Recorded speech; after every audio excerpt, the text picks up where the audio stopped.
여러분 안녕하십니까? 9월 18일 목요일 KTV 대한뉴스 시작합니다. 대한뉴스는 KTV 뉴스 유튜브 채널로도 생방송되고 있습니다. 먼저 오늘의 주요 소식입니다.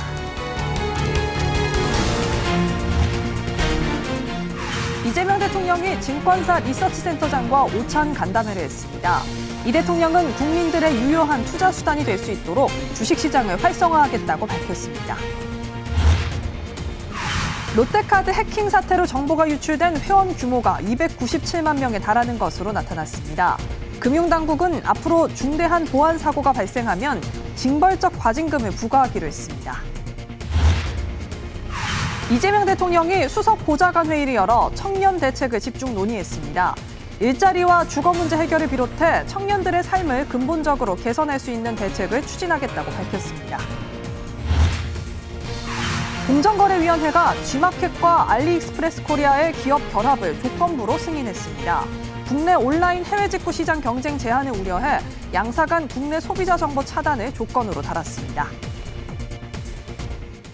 이재명 대통령이 국내 증권사 임원들과 오찬 간담회를 가졌습니다. 이 대통령은 앞으로 주식이 유효한 투자 수단이 되도록 주식시장을 활성화하겠다고 밝혔습니다. 최혁은 기자입니다. 이재명 대통령이 대선 후보 시절 만났던 증권사 리서치 센터장들을 다시 만났습니다. 이 대통령은 취임 후 경제 지휘봉을 쥐고 일해보니 증권 자본시장 정상화의 중요성을 더욱 느낀다고 밝혔습니다. 시간이 걸리겠지만 근본적으로는 생산적 영역을 활성화하는 게 시장 정상화에 도움이 될 거라고 말했습니다. 지금까지는 부동산 투자 투기 여기에 집중된 측면이 있는데 이게 국가 경제를 매우 불안정하게 하는 것 같습니다. 그래서 저희가 금융 정책에서도 집중적으로 노력하는 게 생산적 영역으로 물꼬를 좀 틀 수 있게 바꿀 수 있도록 하는데 그러면서 우선 국민들의 투자 대체 수단, 유효한 투자 수단으로 주식시장을 활성화시키는 게 필요하다고 강조했습니다. 국민들에게 많은 투자 기회가 제공되면 결국은 국부를 늘릴 수 있고 기업에도 도움이 될 거라고 설명했습니다. 누가 그렇게 얘기했잖아요.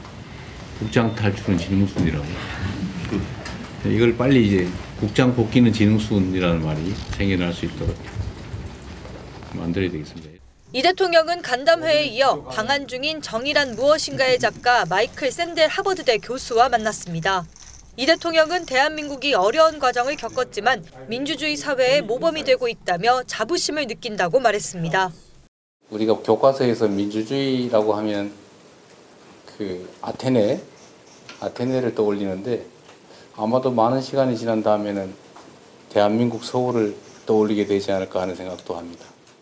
이 대통령은 샌델 교수의 평화 배당을 언급하며 평화가 비용 문제 또는 이념 문제가 아닌 현실적인 이익일 수 있다는 점이 많이 알려지길 바란다고 전했습니다. 샌델 교수는 한반도의 평화가 구축된다면 주변 국가들이 양극화를 해결할 수 있고 이 또한 민주주의에 도움이 되는 거라며 평화 배당의 개념을 강조했습니다. KTV 최영은입니다. 롯데카드 해킹 사태로 정보가 유출된 회원 규모가 297만 명으로 파악됐습니다. 특히 회원 228만 명은 개인정보 대부분이 유출돼 카드 부정 사용 위험에도 노출됐습니다. 정부는 앞으로 금융사의 보안 사고에 대해 징벌적 과징금 도입을 예고했습니다. 임보라 기자입니다. 롯데카드가 해킹으로 정보가 유출된 회원 규모가 297만 명이라고 밝혔습니다. 이 가운데 28만 명은 카드 번호와 비밀번호, 유효기간, CVC, 주민번호, 전화번호 등이 유출됐습니다. 이들은 온라인을 통한 카드 부정 사용 우려에 노출돼 카드 재발급이 필요한 상황입니다. 다만 카드사는 확인된 부정 사용 사례는 없다고 선을 그었습니다. 유일하게 단말기에 카드 정보를 직접 입력해 결제하는 방식인 일부 키인 방식, 키인 거래의 경우에는 부정 사용 가능성이 존재하나 현재까지 이와 관련되는 부정 사용 사례는 확인되지 않았습니다. 나머지 269만 명은 주민번호나 가상 결제 코드 등이 유출된 것으로 파악됐습니다. 해당 정보만으로는 카드 부정 사용이 불가능해 재발급할 필요가 없다는 설명입니다. 롯데카드는 이번 해킹 피해액 전액을 보상할 계획입니다. 피해 고객에게 무료 무이자 할부 서비스를 제공하고 카드 재발급 시 연회비도 면제할 방침입니다. 정부는 해킹 사태가 재발하지 않도록 금융회사의 보안관리 체계를 강화하기로 했습니다. 이재명 대통령도 수석 보좌관 회의에서 해킹 피해 최소화를 위한 근본적인 종합대책 마련을 주문했습니다. 기업의 책임을 묻는 것도 필요하지만 한편으로 갈수록 진화하는 해킹 범죄에 맞서서 범정부 차원의 체계적인 보안 대책을 서둘러야 되겠습니다. 앞으로 보안 사고에 대해 징벌적 과징금을 부과하고 이행 강제금을 통해 금융사의 후속 조치를 감독합니다. 소비자가 금융사별 보안 수준을 비교할 수 있도록 관련 공시도 강화할 계획입니다. KTV 임보라입니다. 이재명 대통령이 미국 언론과의 인터뷰에서 한미 동맹을 강조하는 한편 중국과의 관계도 관리할 거란 의지를 밝혔습니다. 실용외교 기조 아래 미중 사이에서 가교 역할을 하겠다고 강조했습니다. 박지성 기자입니다. 이재명 대통령이 취임 100일을 계기로 미국 시사잡지 타임지와 진행한 인터뷰가 공개됐습니다. 이 대통령은 외교 현안에 대해 실용 외교를 강조했습니다. 새로운 세계 질서와 미국 중심의 공급망 속에서 미국과 함께 할 것이라면서도 중국과의 관계를 적대시하지 않도록 잘 관리해야 할 필요가 있다고 말했습니다. 그렇지 않으면 한국이 두 진영 갈등의 최전선이 될 위험이 있다고 덧붙였습니다. 미국과 중국 양국 사이에서 중재자 역할을 하겠다는 가교론을 내세운 겁니다. 최근 미국과 진행한 관세 협상에 대해선 미국의 요구가 매우 엄격했다며 그것을 받아들였다면 탄핵당했을 것이라고도 언급했습니다. 북한 비핵화에 대해선 단계적 협상을 강조했습니다. 이 대통령은 흔히 핵무기를 용인할지 완전한 비핵화를 달성할지 두 가지 선택지만 생각하지만 중간 지점이 있다고 믿는다며 북한과 협상할 수 있다고 말했습니다. 단기 목표로 북핵 미사일 프로그램을 멈추고 그 조치의 일부에 대해선 보상할 수도 있을 것이라고 밝혔습니다. 이후 군축과 완전한 비핵화를 추구할 수 있을 것이라고 설명했습니다. 트럼프 미국 대통령을 노벨 평화상 후보로 추천할 의향이 있느냐는 질문은 대북 관계가 개선된다면 트럼프 대통령 외에 상을 받을 만한 다른 사람은 없다고 답했습니다. 취임 후 가장 큰 성과로는 국내 정치 상황이 안정됐다고 꼽았습니다. 다만 이 대통령은 한국이 매우 심각한 위기에 처해 있다며 우리 경제를 다시 성장 궤도에 올려놓고 국민에게 더 많은 기회를 제공해야 한다고 말했습니다. 또 한국의 현재 정치 상황은 대립과 분열이 일상화됐다고 평가하며 이런 문화를 바꾸는 것이 의무이자 책임이라고 강조했습니다. KTV 박지선입니다. 미국 중앙은행인 연방준비제도가 기준금리를 0.25%포인트 인하했습니다. 정부는 국내 경제에 미친 영향은 제한적이라고 평가하고 앞으로의 불확실성 요인을 모니터하며 금융시장을 관리하겠다고 밝혔습니다. 신국진 기자입니다. 미 연준은 현지 시간으로 17일 이틀간 이어진 연방공개시장위원회 회의를 마무리하면서 기준금리를 0.25%포인트 인하했습니다. 9개월 만에 내린 것으로 트럼프 행정부 2기 출범 이후엔 첫 금리 인하입니다. 미 연준의 이번 결정으로 한국과 미국 간 금리 차는 상당 기준 1.75%포인트로 좁혀졌습니다. 연준은 FOMC 발표문에서 최근 지표들은 경제활동의 성장이 올해 상반기에 완화됐음을 시사한다고 설명했습니다. 일자리 증가는 둔화했고 상승한 인플레이션은 다소 높은 상태를 유지하고 있다고 진단했습니다. 그러면서 경제 전망에 대한 불확실성이 여전히 높은 상태라며 금리 인하 결정 배경을 설명했습니다. 연준은 또 올해 말 기준금리 예상치의 중간값을 3.6%로 제시하며 올해 안에 0.25%포인트씩 두 차례 더 금리 인하가 단행될 것이라고 시사했습니다. 구윤철 경제부총리는 곧바로 확대 거시경제 금융회의를 주재하고 경제 상황을 점검했습니다. 구 부총리는 글로벌 금융시장은 대체로 시장이 예상한 수준의 금리를 인하했다며 향후 불확실성에 대한 제롬 파월 연준 위장의 의인식에 주목하며 혼조세를 보였다고 평가했습니다. 국내 금융시장은 안정적인 흐름을 보이는 등 영향은 제한적이라고 진단하고 글로벌 불확실성 요인이 상존해 있는 만큼 주요 리스크 요인을 면밀하게 모니터링하며 대응하겠다고 강조했습니다. 정부와 한국은행, 금융감독원 등 관계기관은 앞으로도 수시로 긴밀히 소통하며 거시경제와 금융시장의 안정적 관리에 한치의 소홀함이 없도록 만전을 기하겠습니다. 한국은행도 미 연준의 금리 인하 소식에 국내 경기와 물가, 금융 안정 여건에 보다 집중할 수 있는 통화정책 운용 여력이 확보됐다고 평가했습니다. 그러면서 연준 위원들의 정책금리 전망이 다양한 의견으로 엇갈리고 있어 미국의 미래 통화정책 경로에 대한 불확실성이 크다며 시장 상황을 더욱 면밀히 점검할 필요가 있다고 강조했습니다. KTV 신국진입니다. 이재명 대통령이 수석 보좌관 회의를 열어 청년 대책을 집중 논의했습니다. 이 대통령은 일자리 주거 문제 해결을 비롯해 청년들의 삶을 근본적으로 개선할 수 있는 대책을 추진하겠다고 밝혔는데요. 이 소식은 이혜진 기자가 전하겠습니다. 이재명 대통령이 새로 채용한 청년 담당관 2명에게 임명장을 전달합니다. 국민참여단 심사를 거쳐 선발된 청년 담당관은 모두 90년대생으로 앞으로 청년 정책을 집중 발굴할 계획입니다. 이 대통령은 우리 사회 청년들이 겪는 어려움은 긴 시간 경제사회 문제가 누적된 구조적 위기에서 비롯돼 있다고 진단했습니다. 난제를 풀기 위해서는 단기 처방을 통해서 정책의 효능감을 높이고 또 구조적 문제점들을 해결하려는 지속적인 노력이 동시에 뒤따라야 합니다. 청년 문제의 양대 핵심 과제인 일자리, 주거 문제 해결도 언급했습니다.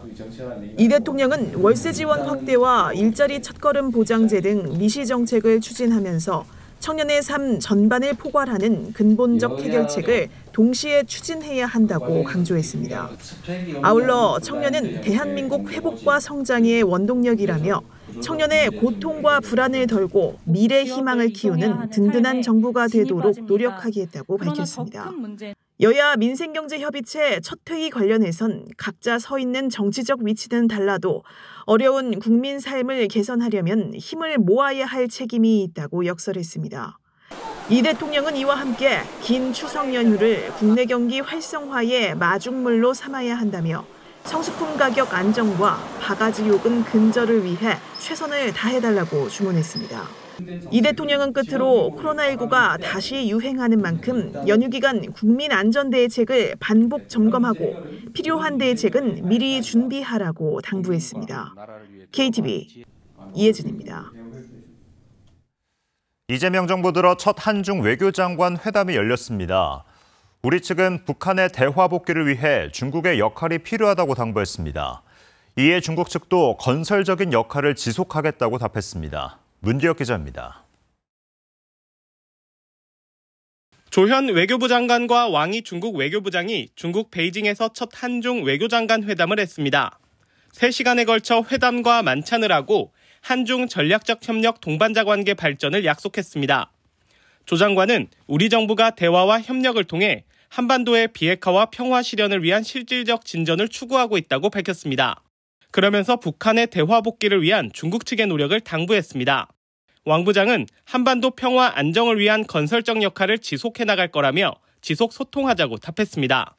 조 장관은 회담 후 현지 특파원들을 만나 한반도 비핵화에 대해 디테일로 들어가지 못했다면서도 중국의 대한반도 정책은 변함없다는 이야기를 나눴다고 설명했습니다. 지난 중국 전승절 계기 북중 정상회담 결과에 한반도 비핵화 언급이 빠졌는데 한반도 문제에 대한 중국의 입장을 재확인한 겁니다. 회담에서는 다음 달 말 경주 에이펙 정상회의 계기에 시진핑 중국 국가주석이 방한하는 일정도 협의했습니다. 조 장관은 특파원 간담회에서 시 주석 방한이 확실한 것으로 느꼈다고 말했습니다. 10월 말 11월 초 에이펙 정상회의를 앞두고 시진핑 주석의 에이펙 참석을 위해서 한중 간에는 현재 긴밀히 협의하고 있습니다. 회담에서는 중국이 서해 한중 잠정 조치 수역에 무단으로 설치한 구조물 문제도 논의했습니다. 조 장관은 특파원 간담회에서 중국 측이 아주 성실한 답변을 했다고 강조했습니다. 문제 제기를 했고 중국 측은 한중 간 실무 협의가 이미 잘 진행되고 있으니 문제를 잘 관리해 나가자고 했다고 전했습니다. KTV 문기혁입니다. 한국인 구금 사태가 일단락됐지만 여전히 숙제는 남았습니다. 특히 비자 제도 개선을 요구하는 목소리가 높은데요. 취재기자 연결해서 관련 내용 짚어보겠습니다. 네, 윤현석 기자, 기존 비자 제도에 어떤 문제가 있는 겁니까? 네, 그동안 미국에 입국하는 한국 근로자들은 취업 목적의 비자 대신 B1이나 이스타로 우회해서 입국을 했습니다. 취업 목적 비자 취득이 어렵기 때문입니다. 취업 목적의 H-1B 비자는 기본적으로 추첨제로 선발됩니다. 쿼터도 제한적입니다. 또 절차까지 까다롭다 보니 B1 비자나 이스타로 우회 입국하는 것이 관행처럼 이어져 온 겁니다. 정부는 2012년부터 한국인 전문 인력을 대상으로 별도 비자 쿼터, E4 비자를 신설하는 한국동반자법 입법을 추진해 왔습니다. 미국 정부와 의회를 대상으로 지속적인 접촉도 해왔는데요. 아무래도 입법 사항이다 보니 미국 내 반이민 정서 등 여러 상황이 맞물리면서 아직 미 의회 문턱을 넘지 못한 상태입니다. 네, 말씀처럼 입법 사항이라 시간이 좀 걸릴 것 같습니다. 그래도 양국이 정부 차원에서 워킹그룹을 신설해서 비자 문제를 협의하기로 했죠. 네, 그렇습니다. 조현 외교부 장관이 한미 외교장관 회담에서 제안을 했고 미 측이 받아들이면서 후속 조치가 진행 중입니다. 워킹그룹에는 외교부와 미 국무부를 중심으로 유관 부처들이 참여할 것으로 알려졌습니다. 우선적으로 논의될 사항은 B1 비자의 체류 자격에 대한 해석입니다. 이와 함께 B1 비자의 권한과 발급 대상을 확대하는 방안 등도 논의될 전망입니다. 외교부 당국자는 워킹그룹 출범 진전 여부를 묻는 기자의 질문에 워킹그룹이 조속히 출범해 회의를 가질 수 있도록 미 측과 긴밀히 소통 중이라고 밝혔습니다. 네, 이번 일로 산업계 내 긴장감도 고조되고 있습니다. 정부가 문제 해결을 위해서 기업 의견을 수렴하는 절차에 착수했죠.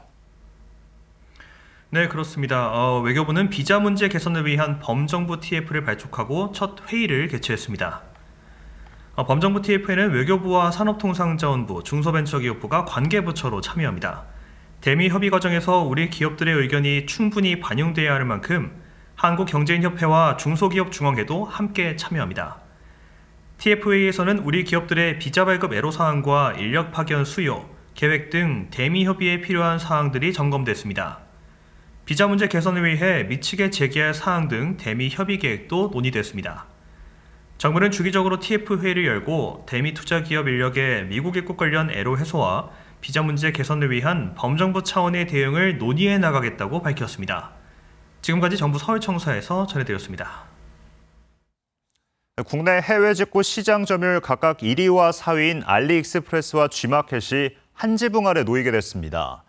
공정위는 다만 이번 결합으로 경쟁 제한 우려가 있다며 상호 소비자 정보 차단을 조건으로 내걸었습니다. 이리나 기자입니다. 공정거래위원회가 신세계그룹과 중국의 알리바바 그룹이 합작회사를 설립해 G마켓과 알리익스프레스 코리아를 공동으로 지배하는 기업 결합을 조건부 승인했습니다. 현재 국내 온라인 해외 직구 시장에서 알리익스프레스는 시장 점유율 1위, G마켓은 시장 점유율 4위를 차지하고 있습니다. 이번 기업 결합으로 G마켓과 알리 합작회사는 합산 시장 점유율이 41%로 오르면서 1위의 사업자 지위를 더욱 공고히 하게 될 전망입니다. 공정위는 G마켓의 풍부한 국내 소비자 데이터와 알리의 우수한 데이터 분석 활용 능력이 어우러질 경우 소비자 쏠림 현상이 커지고 시장 지배력이 강화될 것으로 전망했습니다. 또 G마켓과 알리익스프레스로의 소비자 고착 효과 강화로 새로운 합작회사가 개인정보 보호 등의 품질 유지를 낮추는 요인으로 작용할 우려도 고려해 조건을 달았습니다. 경쟁 제한 우려를 해소하기 위해 G마켓 옥션과 알리익스프레스를 상호 독립적으로 운영하고 G마켓 옥션과 알리익스프레스 간 국내 소비자 데이터를 기술적으로 분리하도록 명령하였습니다. 각자 가진 국내 소비자 데이터 분리뿐 아니라 해외 직구 시장에서 소비자 데이터를 서로 공유하는 것도 금지했습니다. 아울러 개인정보 보호와 데이터 보안 노력 수준을 유지하도록 했습니다.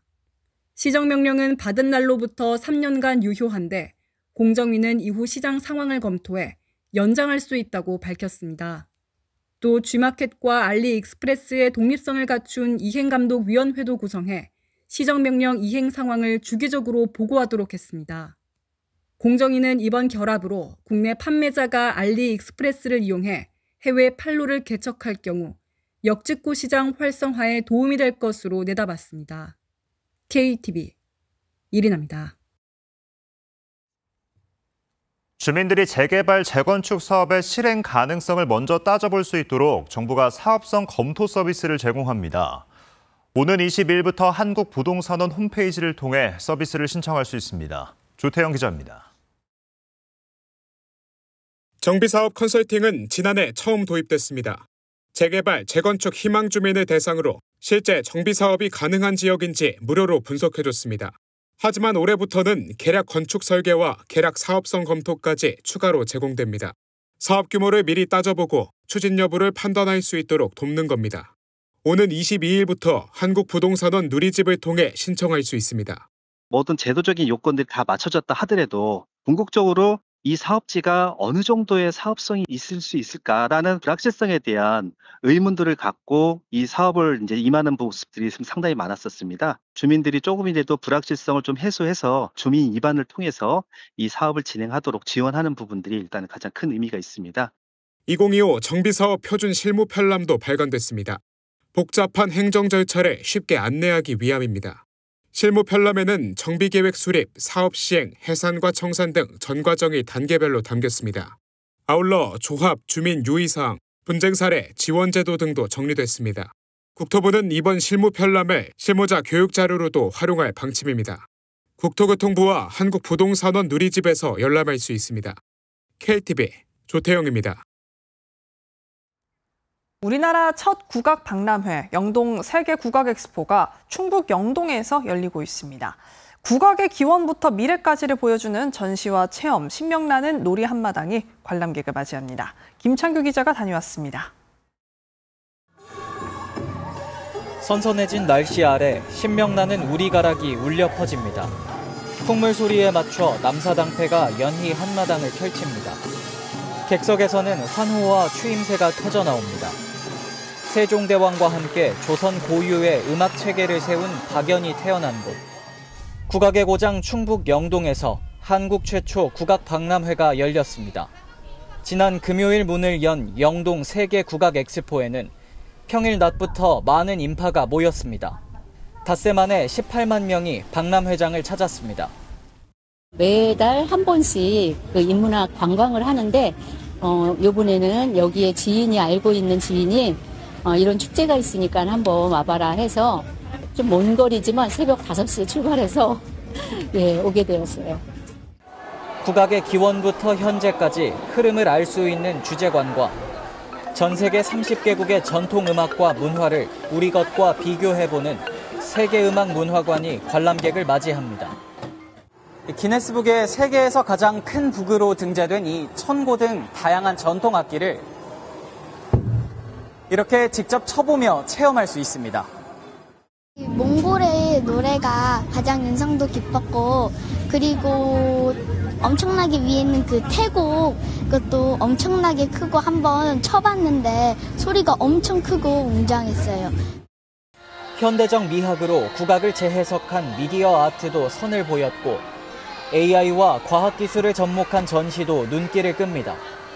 국악 엑스포 기간 펼쳐지는 전통과 퓨전 국악, 전 세계 민속 공연 등 200회 넘는 공연도 즐거움을 더합니다. 와인과 포도 등 지역 특산물을 활용한 축제도 가까이에서 함께 열립니다. 영동의 지역의 경제 활동을 갖다 활성화시키는 목표도 있습니다. 그래서 영동 분들은 이번에 자원봉사대회 가면서 국악과 과일의 만남이라는 그 타이틀을 가지고 지금 움직이고 있습니다. 이번 국악 엑스포는 다음 달 11일까지 이어집니다. KTV 김찬규입니다. 요즘 무선 청소기 많이들 쓰시죠? 그런데 흡입력을 나타내는 단위가 제품마다 달라 확인이 필요합니다.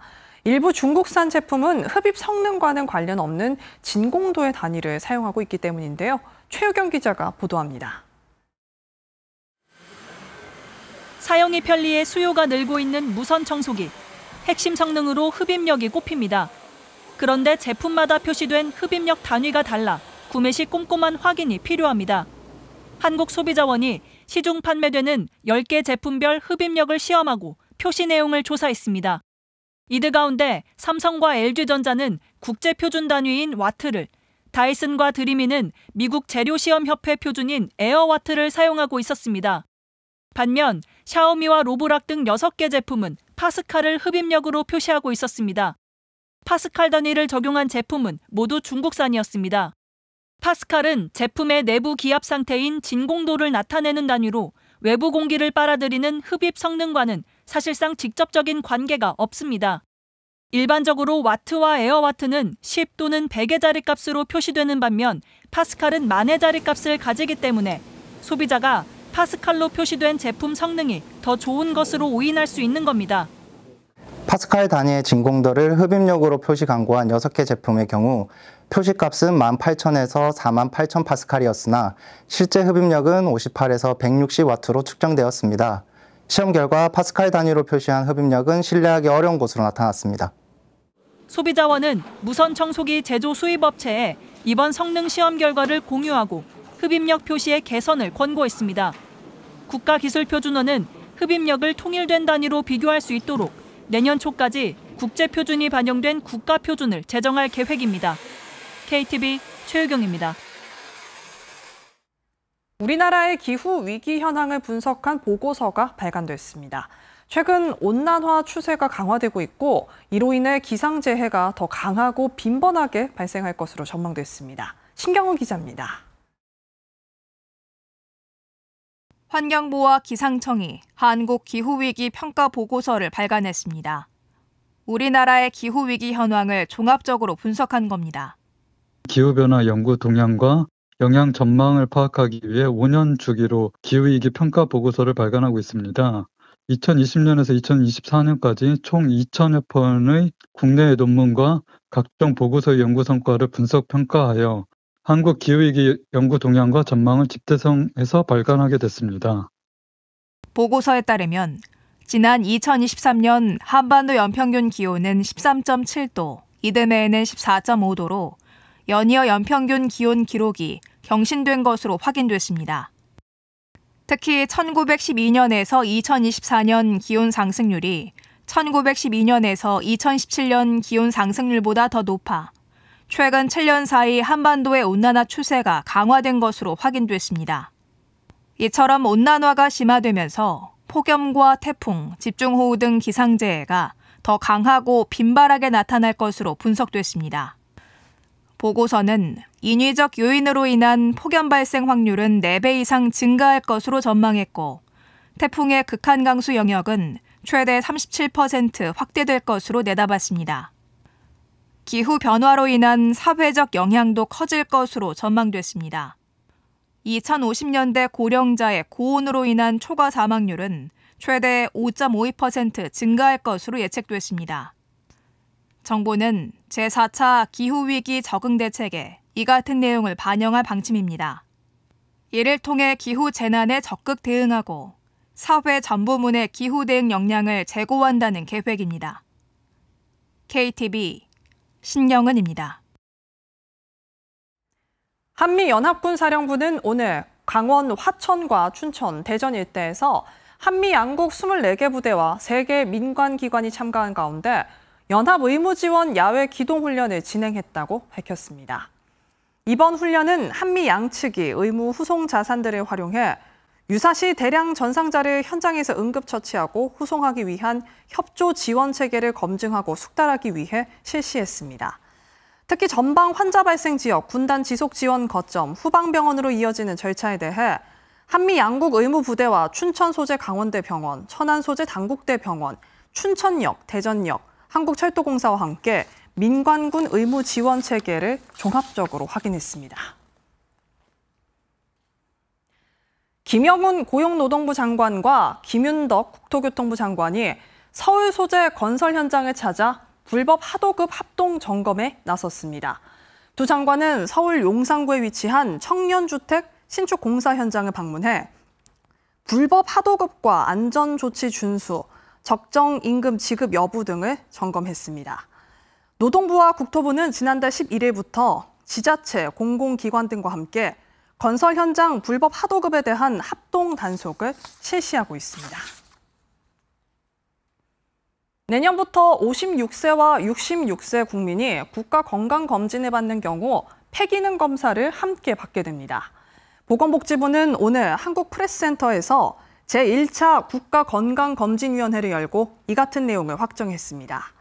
이와 함께 위원회에서는 검진과 치료 연계를 강화하기 위해 검진 후 본인 부담금 면제 항목에 이상 지질혈증과 당뇨병 확진을 위한 당화 혈색소 검사를 추가하기로 의결했습니다.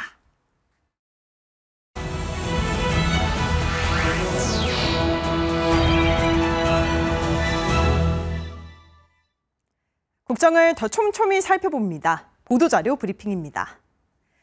올 추석 택배 물량은 평시 대비 13.5% 늘어날 것으로 예상되는데요.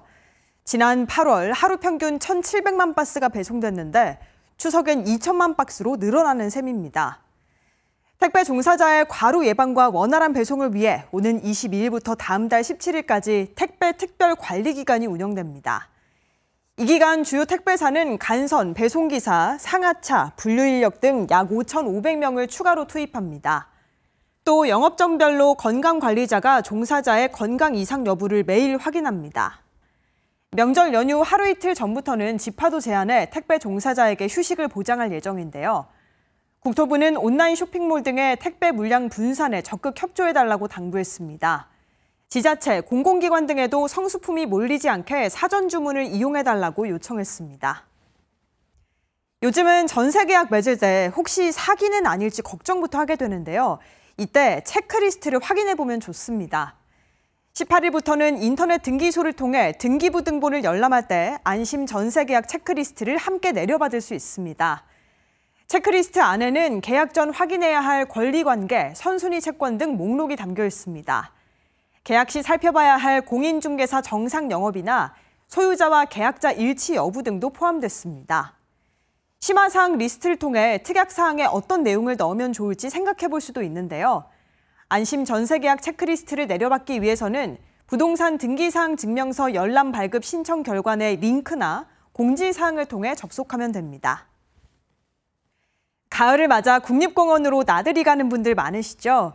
금지된 장소엔 출입하지 말고 취사나 흡연도 삼가시기 바랍니다. 환경부가 오는 27일부터 11월 16일까지 가을 성수기 집중 단속을 실시합니다. 단속 대상은 금지된 장소 출입, 취사나 야영, 주차, 흡연, 대피소와 정상에서의 음주 등입니다. 4천여 명의 인력을 투입해 불법, 무질서 행위를 집중 단속할 계획입니다. 또 국립공원 주요 탐방로 입구와 주요 거점 지역에서 전광판, 현수막 등으로 단속 내용을 사전 안내하는데요. 국립공원 공단 누리집에서도 관련 정보를 확인할 수 있습니다. 멸종위기 야생생물 1급인 검독수리 둥지가 77년 만에 제주도에서 확인됐습니다. 국립생태원은 지난해 한라산에서 어린 검독수리 한 마리를 구조한 사건을 계기로 관련 조사를 시작했는데요. 최근 한라산 북쪽지대 90m 절벽의 3분의 1 지점에서 지름 약 2m, 높이 1.5m로 추정되는 둥지를 발견했습니다. 검독수리 암수 한 쌍과 새끼 한 마리가 서식하는 모습을 망원 카메라로 포착하는 데도 성공했는데요. 우리나라에서 검독수리 둥지와 번식 쌍, 새끼가 함께 발견된 건 미군 장교의 논문 기록 이후 77년 만에 처음입니다. 국립생태원은 유관기관과 협업해 서식지 보전을 강화하고 번식 개체의 기원을 연구할 계획입니다. 지금까지 보도자료 브리핑이었습니다.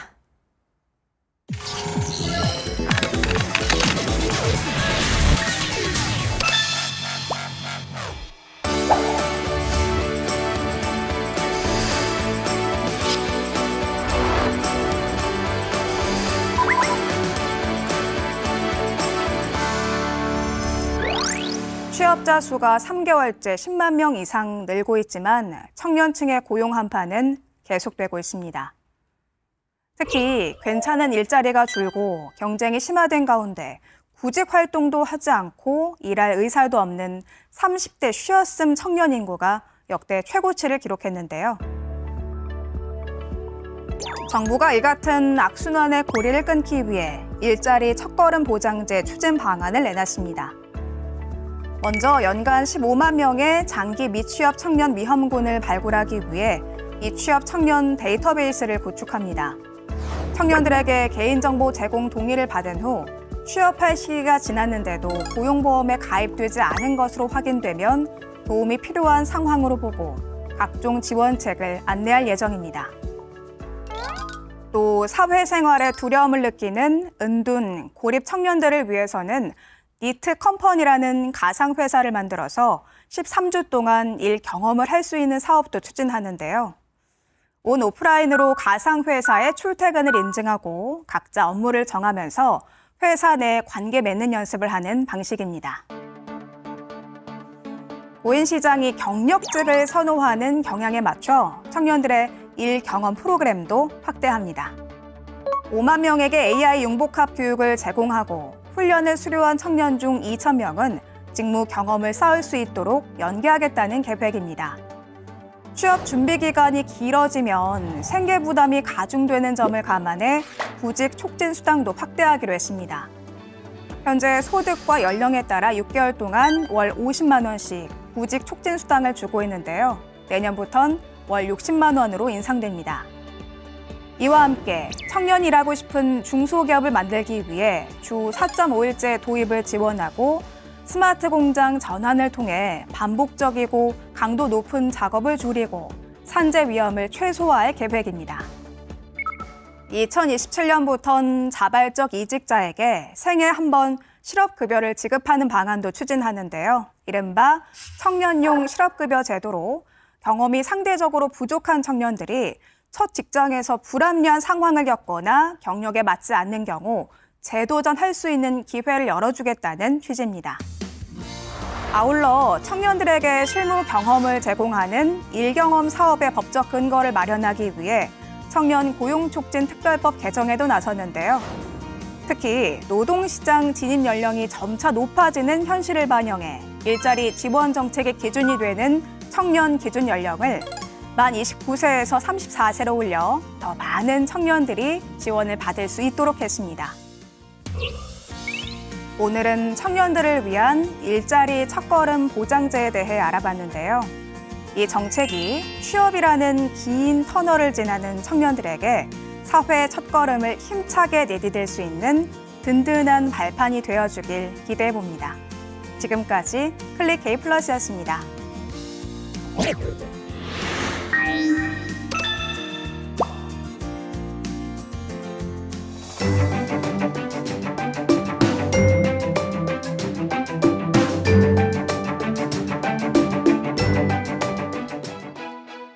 안녕하세요. K웨더 라이프스타일 예보 신지수입니다. 내일은 오후부터 전국 대부분 지역에 비가 시작되면서 모레 토요일까지 이어지겠습니다. 내일 비의 양은 경기 남부와 강원 영서, 충청에 20에서 50, 서울을 포함한 그 밖의 수도권과 강원 영동에 10에서 30, 호남에 5에서 20mm가 되겠습니다. 내일도 선선한 가을 날씨가 예상되는데요. 아침 기온 서울 19도, 대구 20도로 시작해 낮에는 서울 23도, 대구가 24도 보이겠습니다. 다음은 자세한 지역별 날씨입니다. 중부지방 대전의 아침 기온 19도로 출발해 낮에는 23도 보이겠습니다. 동해안 지방은 속초의 아침 기온 18도, 낮 기온은 22도 예상됩니다. 남부지방은 광주의 아침 기온 20도, 낮 기온은 26도 보이겠습니다. 전해상으로도 비가 내리겠고 남해와 동해상으로 물결이 높게 일겠습니다. 다음 주 수요일에도 전국적으로 비가 내릴 것으로 전망됩니다. 날씨였습니다. 고객 정보 유출은 확인되지 않았다던 롯데카드가 금융당국의 조사 과정에서 뒤늦게 유출 사실을 인정했습니다. 300만 명의 회원 정보가 새나갔고 이 가운데 28만 명은 카드 부정 사용 위험에도 노출됐습니다. 첫 해킹 이후 한 달이 지나서야 피해액 전액 보상과 무이자 할부 혜택 등을 내놓겠다고 발표했습니다. 뒤늦게 나온 당연한 조치만으로는 비판을 면하기 어려워 보입니다. KTV 대한뉴스, 오늘 저희가 준비한 소식은 여기까지입니다. 시청해주신 여러분 고맙습니다.